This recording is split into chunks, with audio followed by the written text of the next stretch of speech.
Peace be with you. Friends, we're reading this week, as last week, from the 10th chapter of Matthew's Gospel. And, I mentioned last week that though the primary stress in the Gospels is on who Jesus is, look at our great creeds. We don't talk about his teaching at all. We talk about who he is. But I said, and I'll say it again, it doesn't mean we ignore his teaching. On the contrary. It's because of who he is that we take his teaching with such seriousness. And his teaching is, as always, astonishing. To say, he just, echoes what all the great spiritual teachers, well, there are points of contact, of course. There are points of overlap. But Jesus' teaching, everybody, is strange. And if we don't get that, if we say, Jesus' teaching is, it's nice to be nice, or, be nice to people, love your neighbor, well, that's pretty superficial. Unless his teaching takes your breath away, you're probably not really getting it. So last week we heard him say to his disciples, fear nobody. And I suggested, who would take that seriously? How could you possibly go through life not fearing anybody? Fear is a big part of human life, and people use our fears to manipulate us. So that's why they're fearsome. Well, I can say that if I've made a conversion, a metanoia, a transition from the body, right, the relatively superficial dimension of my life, to the soul, the depth dimension. Standing there, I mentioned last week, you could say, like Martin Luther King, the end of his life, I'm not fearing anybody. I've been to the mountaintop. You could be in Teresa of Avila's interior castle, the place of safety, even as, havoc is being wreaked all around you, but you're in the interior castle. So that was last week's teaching. Something I wanted to mention then, I'll do it now. Look how much of our culture is predicated upon safety, being safe spaces, feeling threatened, and we can't have anybody, challenging us, and we have to retreat into our safe place. Fear nobody, Jesus says. To live in this sort of constant fear is an anti-spiritual attitude. It means that we are preoccupied with the goods of the body that we might lose. Metanoia means you move to a deeper place. Okay, that's really what I said last week. I bring it up again because in many ways the teaching today is making the same point but using kind of a different approach or a different image. Last week was fear, things I'm afraid of losing. This week it's detachment. It's what's my relationship to the goods of the world to which I become perhaps inordinately attached. Now I want to be really careful as I commence this because, as I've said to you many times, Christianity, authentic Christianity, is not puritanical. It doesn't set soul and body in stark opposition. It doesn't put the spiritual and material in stark opposition. No. Everything God made is good. The ensemble of what he made is very good. And that means the trees and the water and the mountains and the sky and the planets and the sun. It means the body. Yes, indeed. It means even insects that crawl upon the earth. Genesis goes out of its way to say all these things are good. Why? Because many spiritual systems and religions play the dualistic game of, these material things are, including my body, they're real, but they're bad. They're just a source of temptation, and the idea is to escape from that. That's not biblical, so I'm not arguing for that at all. Rather, think in terms of dimensions. The soul is a kind of depth dimension of the person that includes the body. Thomas Aquinas, in fact, said that. The soul is in the body not as contained by it, but rather as containing it. That's the depth dimension of the self we call the soul. Conversion is moving from this superficial dimension, the body, to this deeper place. Okay, so we're not anti-matter, we're not against the body, not against the world. What are we against them? Turning anything in the world into the summum bonum, Latin for the highest good. Is the world good? Yes. Is it very good? Yes. Is it the summum bonum? No.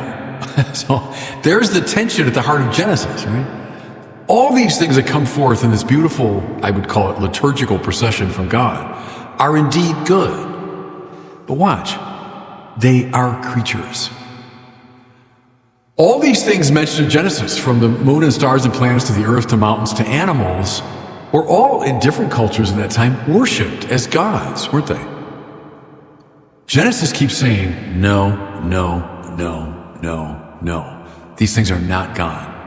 Beautiful, good, very good, not summum bonum. See? So what's the problem? Well, here's how St. Augustine put it, with typical pith. When I mistake a creature for the Creator, trouble ensues. And, look, I've been at this for a long time. As a preacher, as a counselor, as a spiritual director, that's one of the most basic insights you can find. When you're working with someone and they're suffering, they're struggling, find the place where they have turned something creaturely into the Creator. They've taken something good from the world and made it the summum bonum. See, that's where the trouble always is, spiritually speaking. Okay. How does Jesus make this point? Now listen to his teaching and prepare to have your breath taken away. Jesus said to his apostles, whoever loves father or mother more than me is not worthy of me. And whoever loves son or daughter more than me is not worthy of me. Now again, I would say here, put this up against the great religious teachings of the world. There's nothing like this. There's nothing like this. See, what's he choosing on purpose? Of the great goods of the world, he's choosing the highest and the best. Think of a child's love for his parents. Think of a parent's love for his or her children.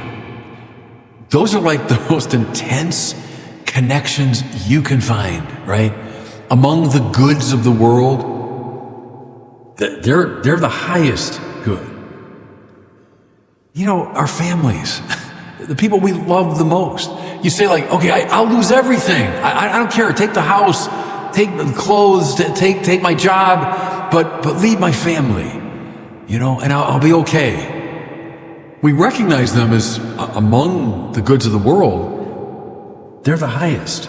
I think of how often we celebrate this in films and stories and legends. Look at a movie like Life is Beautiful. It's all about a father's incredible and intense love for a child. It's a Wonderful Life, or even a movie like Parenthood. I saw that not long ago on TV, and it's a strange, quirky movie, but in some ways it's about these intense loves that obtain between parents and kids. Think of a book like To Kill a Mockingbird. I hope people still read that. It's not been canceled yet.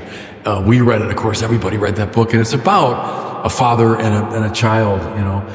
Go to a higher level. Think of Cordelia's love for her father and King Lear. I mean, these intense connections between parents, children. There's nothing stronger. Okay, so revisit it. Whoever loves father or mother more than me is not worthy of me. Whoever loves son or daughter more than me is not worthy of me. What?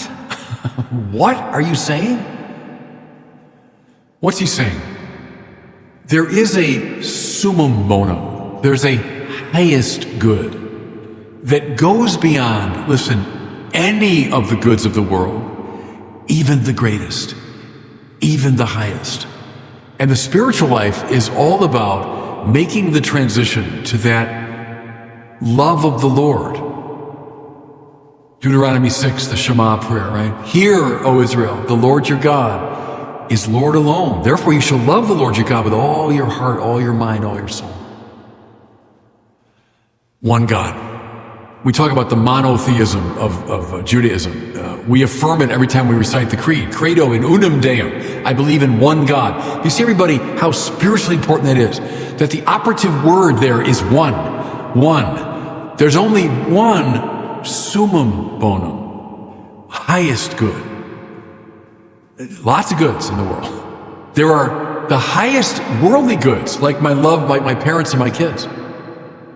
But there's a good beyond all of those. And that must be the focus of my soul. Love the Lord your God with all your heart, all your soul, all your mind, right? How about from Genesis, or from Exodus, I, the Lord your God, am a jealous God. It doesn't mean God's falling into an emotional snit. It's making this point. There's no rivalry possible. Oh, wait a minute. But I love my family more than I love God. No, unless you You love me more than your mother and father, more than your children. You're not worthy of me. See how extraordinary that is?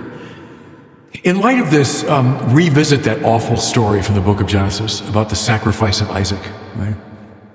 Abraham, yes, Lord, here I am. You know Isaac, your son, your beloved, the child of your old age, who will bear the promise. You know Isaac, yeah. I'd like you to sacrifice Isaac to me.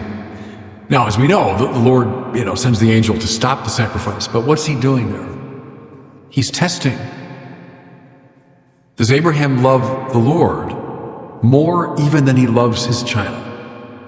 And you say, terrible, what a terrible dilemma. Yeah, it is. But see, that story it's a test case. It's pressing us into that space where we have to make that decision. Unless you love me more than your mother and father, more than your children, more than your very life, you're not worthy of me. See, and this is the whole idea, everybody. You see it in the great spiritual traditions of Christianity, of detachment. Doesn't mean we hate the things of the world. No. Doesn't mean we hate our family. Of course not. But it means we are sufficiently detached from those relatively lower goods that we might be completely attached to the summum bonum, to what God wants. Hard lesson? You bet. And look, I've been at this for a long time, and it's the heart of the spiritual challenge. It's what every one of us sinners has to wrestle with. Have we turned creatures into the Creator? When you do that, major mischief follows. That's absolutely basic in the spiritual life. And so how do we cleanse and purify our souls that the love of the summum bonum might truly be first? Everything hinges upon that. Now bring these two teachings from these 2 weeks together. Fear nobody. See, don't be afraid of those paper tigers that can just affect the goods of the body. Rather, you move to a deeper level. Fear indeed the one who can kill both body and soul in Gehenna. Have fear of the Lord. Same thing here. Don't be attached to even the best goods of the world. Rather, be attached to God alone. Hear, O Israel, the Lord your God is Lord alone. You shall love the Lord your God with all your heart, all your soul, all your mind. That's the greatest commandment. And that's the most purifying and cleansing insight in the spiritual life. And God bless you.